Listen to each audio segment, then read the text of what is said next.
Good evening, and welcome to Dan Bain's Sleepy Time Mumbles, a podcast you can miss. I'm Dan Bain, and every episode I improvise a low-stakes podcast for you to fall asleep to.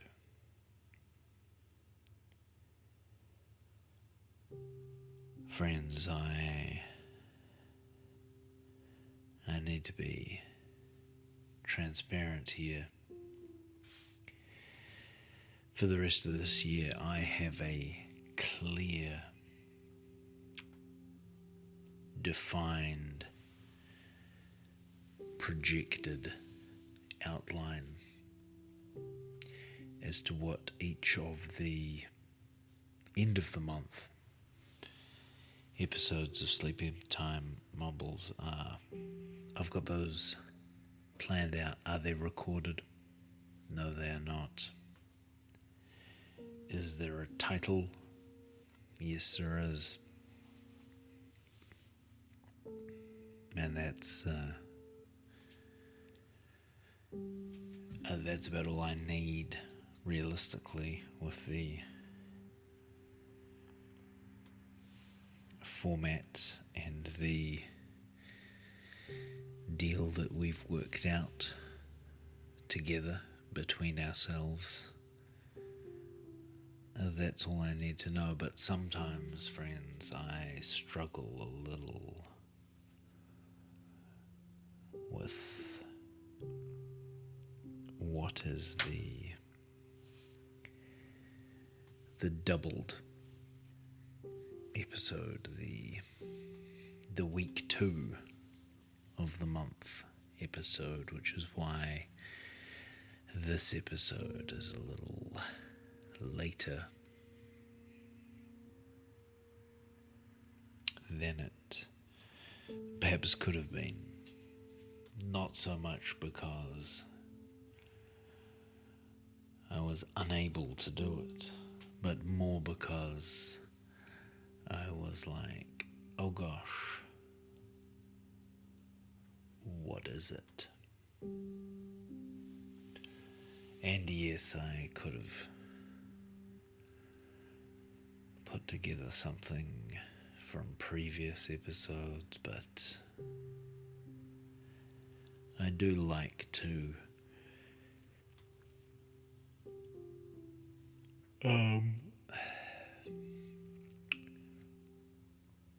push the boat out.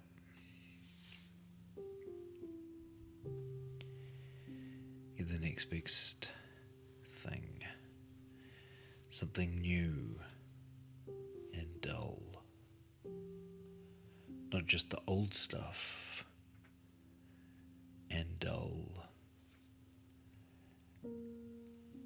but the new stuff and dull. I want the show to be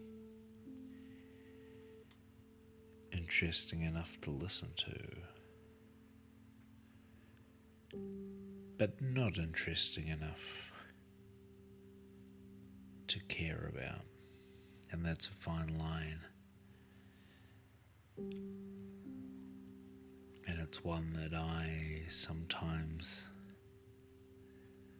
sometimes misstep on, friends. Sometimes I'll go too far one way, too interesting. Sometimes I'll go too far the other way, too boring. But sometimes I hit it right in the sweet spot. That's what we're hanging out for, and that is why this episode is a little delayed, because I didn't have an idea for something that would sit in the sweet spot. So I apologize.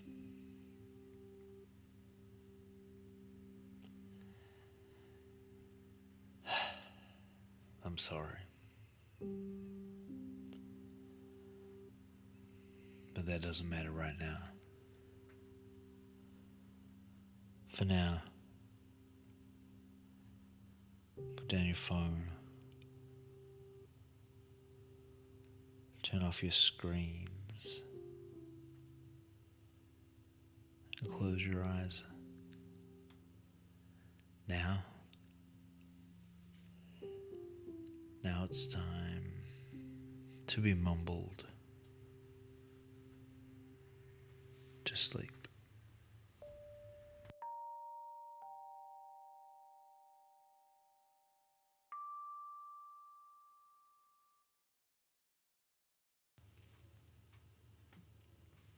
Season 6, Episode 9. The AI tries again.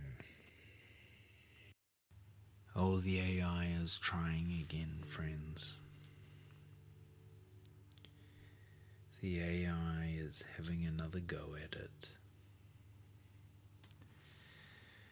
Once again, the AI is trying to attempt to create a facsimile of human behavior.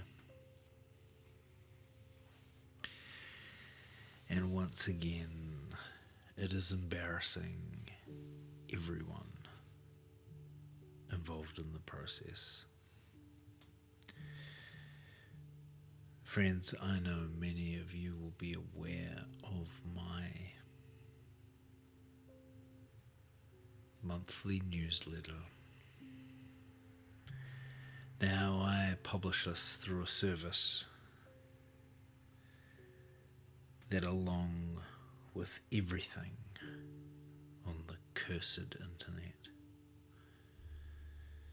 has decided to integrate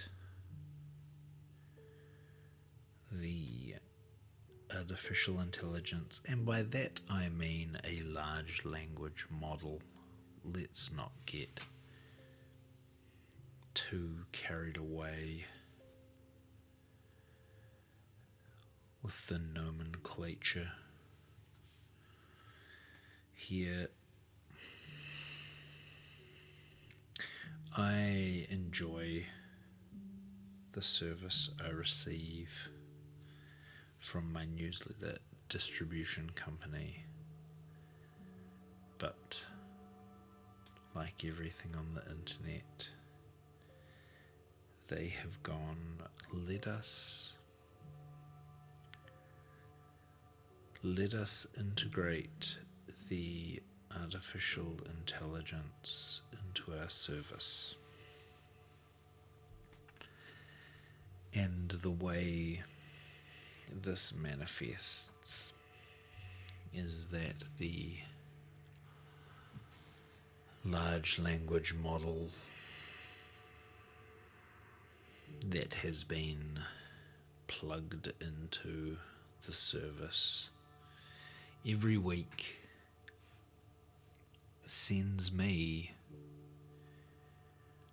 a draft of an email that I could send to all of my subscribers.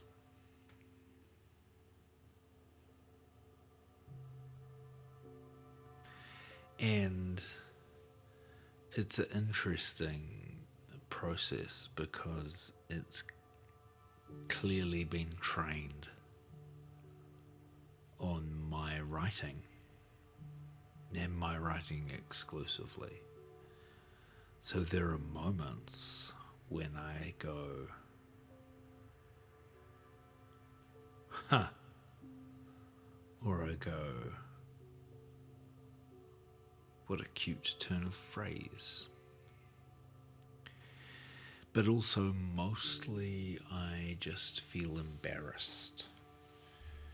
I feel embarrassed that this is what this machine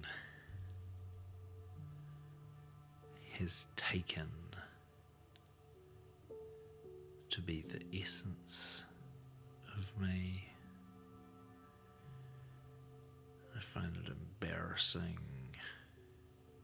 that this is the limitations of it, that this company thinks that I would send this garbage directly to people, because it's not good, friends. It's not good. I'm embarrassed for them. I'm embarrassed for me that this degenerate homunculus has been created from my DNA.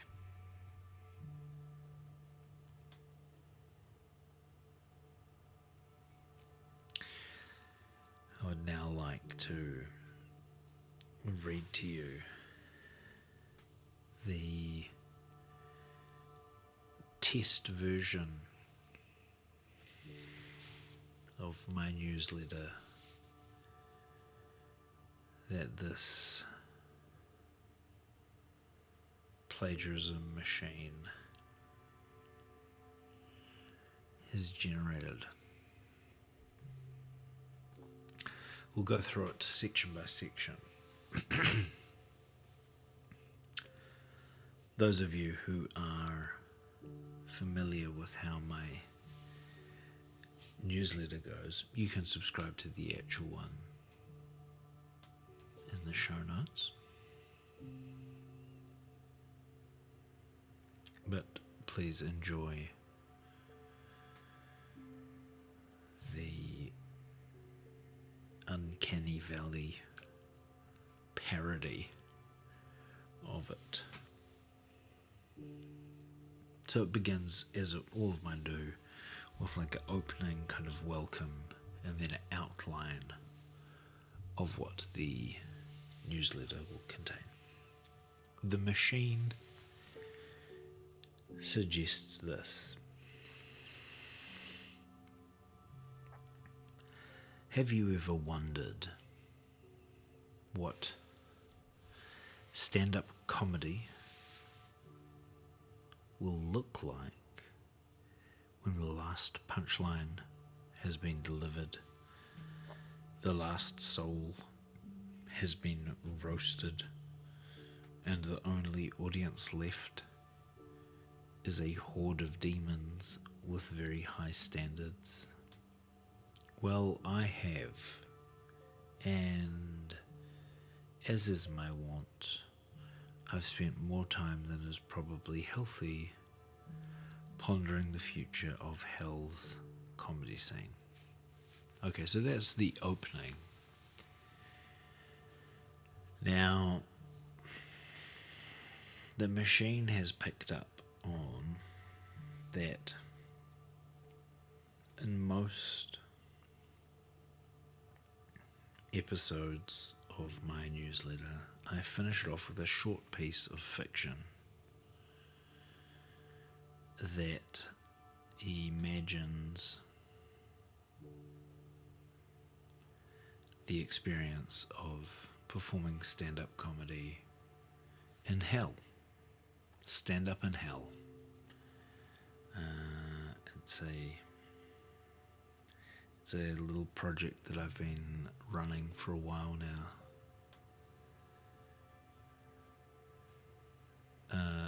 And I use it as a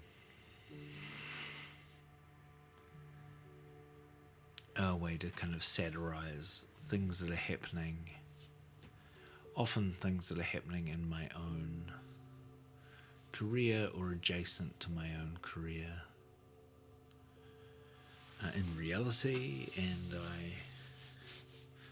I kind of imagine what if that was happening in hell, a hell where the only art form is stand-up comedy, the most cursed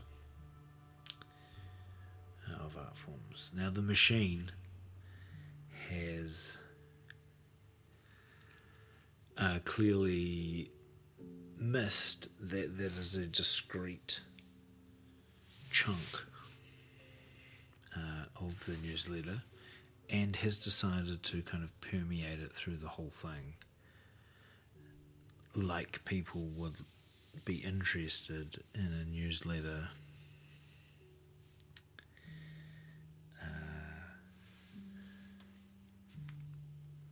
that is all about that.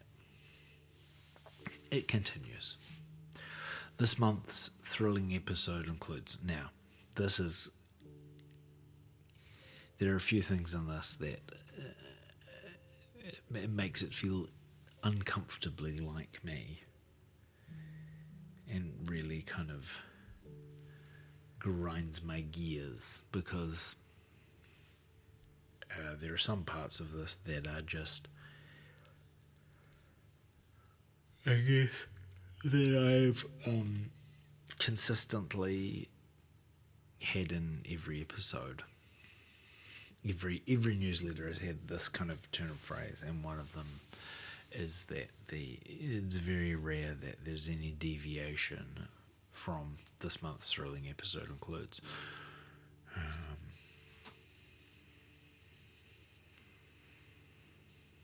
Anyway,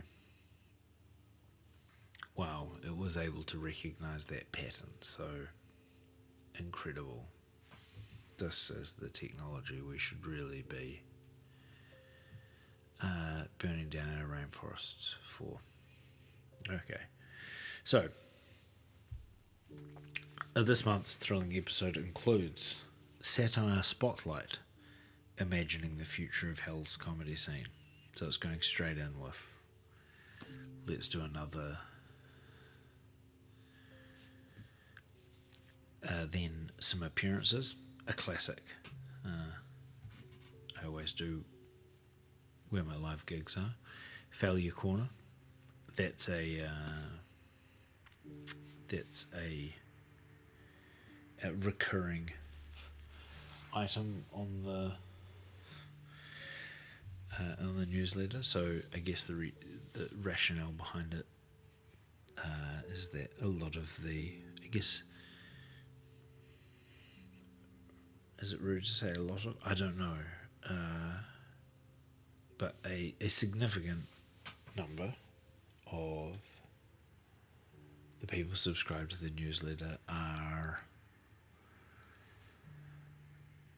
emerging artists who are trying to kind of make their way in the industry, and I talk about Failure Corner kind of as a counterpoint, as someone who's achieved a degree of success. I'm not going to say is success, but a degree of success.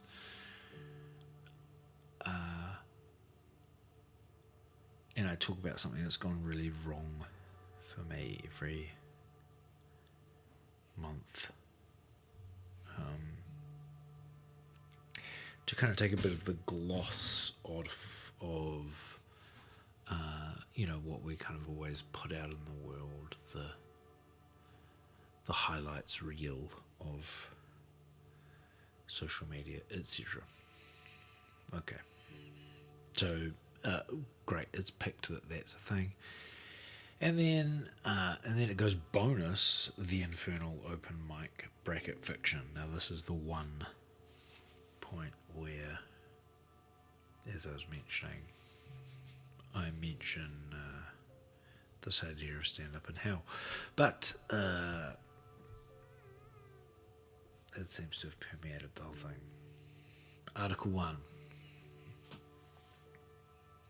Satire Spotlight, imagining the future of Hell's comedy scene. And now stand by for some spectacular jokes. Okay, from the machine. Picture it. The year is 2099. The flames have gotten a bit more eco-friendly. Solar-powered lava, anyone? And the only thing hotter than the brimstone is the competition for stage time at the Inferno Room. Comedy in hell has always been a tough gig, literally, but in the future, it's gone full dystopian. Great. So some real tight jokes from the machine there.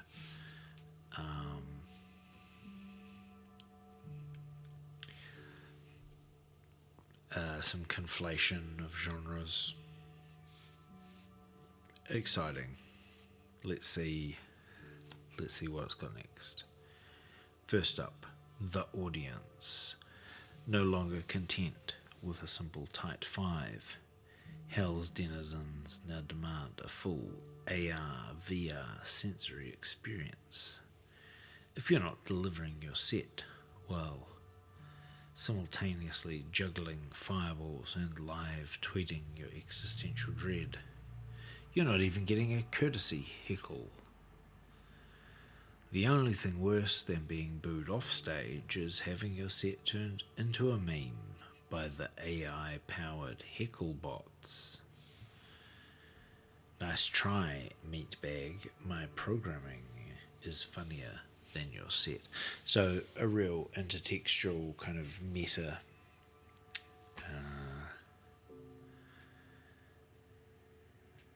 level of commentary here by the machine, where it kind of suggests that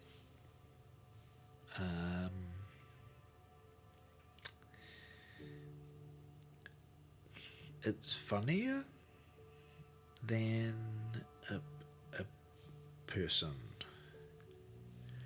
My programming is funnier than your set. Now let's just go back. So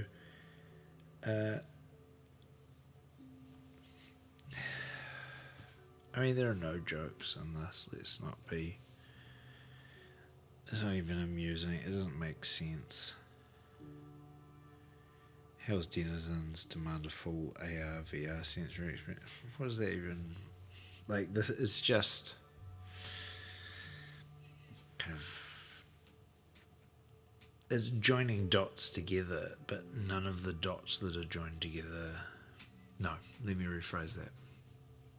The dots make sense together, but none of the joins between them are meaningful or ironic or kind of illustrate or open anything up. It's a word association machine.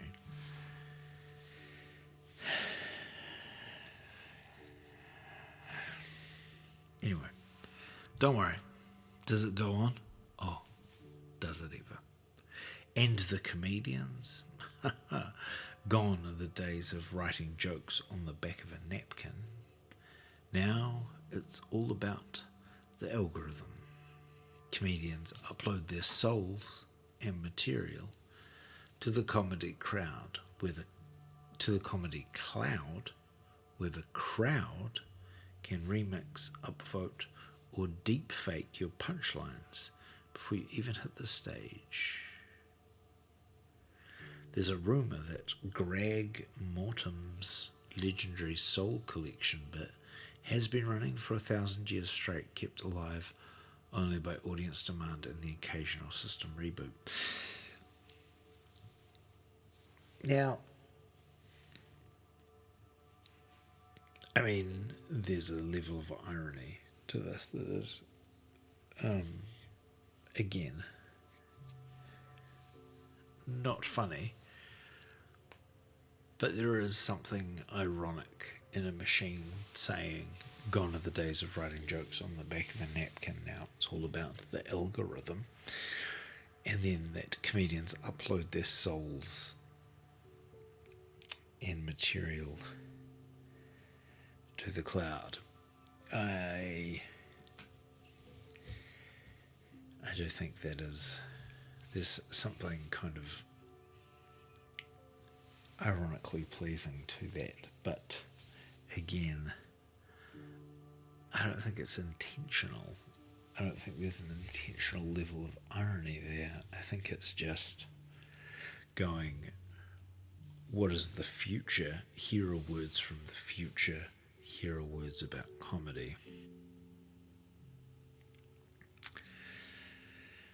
And then here are some words or some things from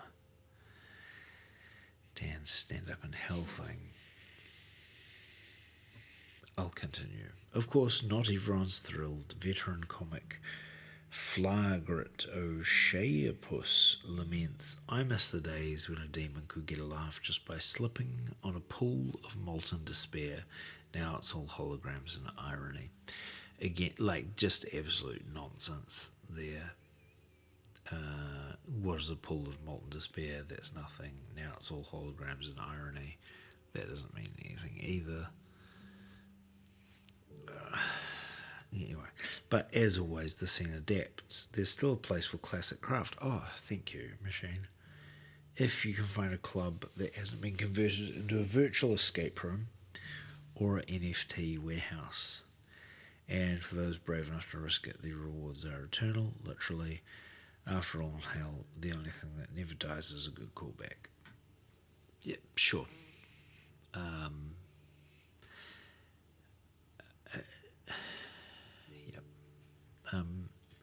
NFTs are a scam. We know that, right? Okay, so that's the lead article. Where usually I would talk about kind of some sort of interesting arts event or some sort of learning or project that I've had underway. It's decided to lead with some nonsense. No matter. Next part, appearances and manifestations. This is a clear lift of how I often describe this. That's fine. June's looking a little less chaotic than May, but there are still a few chances to see me in the wild, or at least the dimly lit corners of a theatre. Now, this is a good aping of my style. To be fair, I'm like, that kind of sounds like me. Oh well.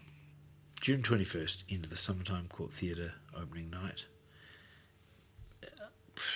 June 24th through the 30th, Auckland gigs. Check Insta for pop-up appearances. June 29th, Sleepy Time Mumbles. Something mysterious, probably good. That also sounds, that actually, yeah, credit where credit is due. That does sound like something I would say when I didn't know the answer. And then, of course, as always, Sleepy Time subscribers get their Mumbles a week early. If you want to be among the lucky so-and-sos, you know what to do. Again, does sound a bit like me, but I write. This is the kind of thing that comes up in every newsletter that is kind of coming across. It also doesn't doesn't mention perfect, which is something that comes up in every newsletter as well. But credit where it's due. Then, Failure Corner. In an attempt to normalise failure and reject the Instagram gloss, or its dark mirror, the pornography of grief, every month I talk about something I failed at and what I learned. Now, that sounds like the boilerplate that is on every episode of Failure Corner, but I feel like it's slightly off. It feels like it's kind of got at it. Doesn't matter. And then, of course, the actual episode, or the article, or the information.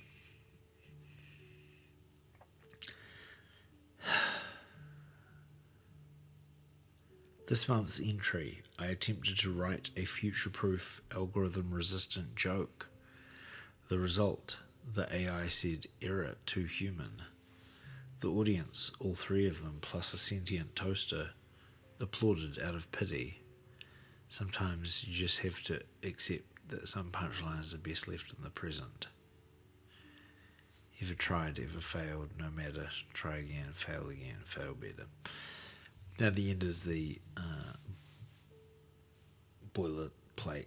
That is always at the bottom of Failure Corner. It is, of course, a quote from Malone by Samuel Beckett.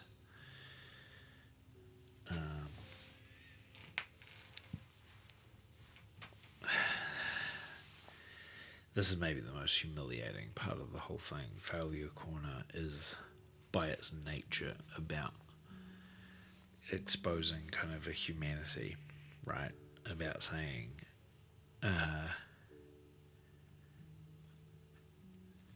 know a lot of this is about, like, here's something that's successful for me and do you want to be part of it?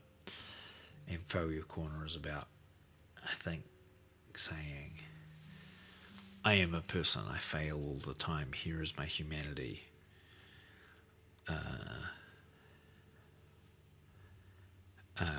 Let's find a commonality in that, and for it to be just these intertextual kind of metatextual kind of things about AI, more AIs, like it shows, anyway, appalling. And then we finish off, and it attempts to do we're now at the point where, in a usual newsletter, I would write a short piece of fiction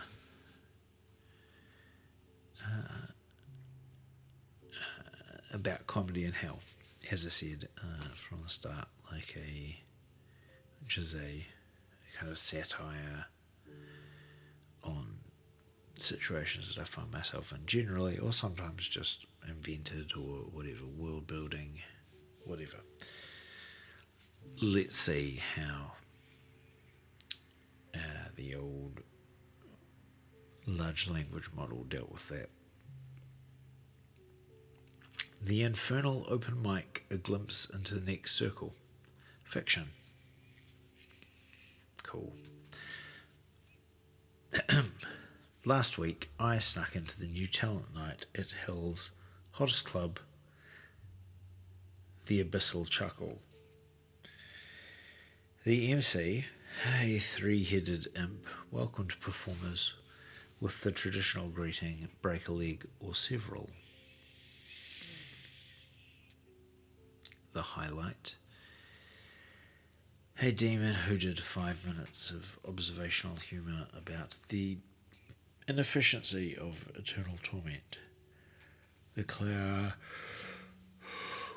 Oh my god.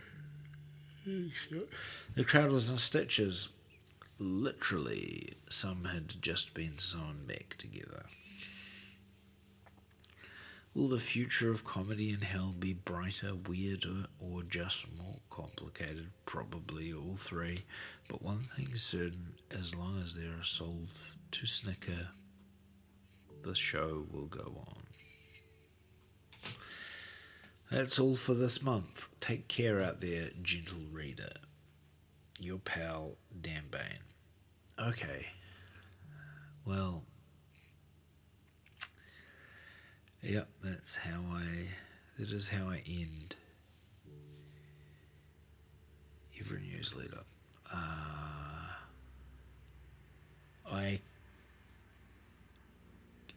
I can't believe, are there people, I wonder, who are being served this content, and I use that term very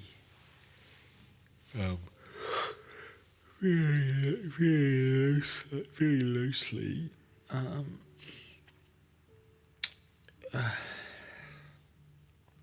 Are people sending this out to their email lists? Like, how little respect must you have? So, friends, like, sometimes I'll just post nonsense on the the Instagram story or whatever, which is just there for 24 hours. But I see the newsletter subscribers as that's kind of sacrosanct. Like they're your, the people that have signed up that aren't, there's no kind of algorithm in the way. There's no Insta or Facebook kind of curating whether you're allowed to actually speak to the followers on the newsletter. Imagine wasting their time. Extraordinary.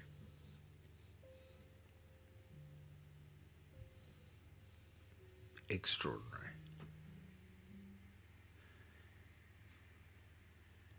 There was season 6, episode 9 of Sleepy Time Mumbles. What is the AI up to now? Is that what I called it? Something like that.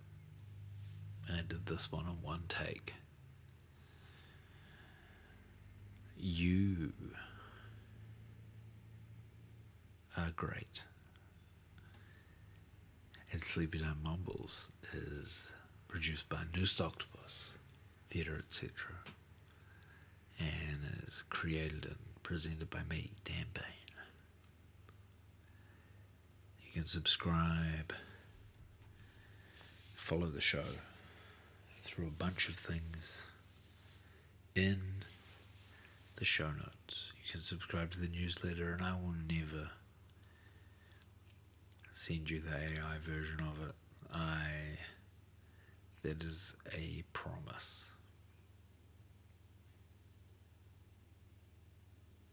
Until next time. Good night.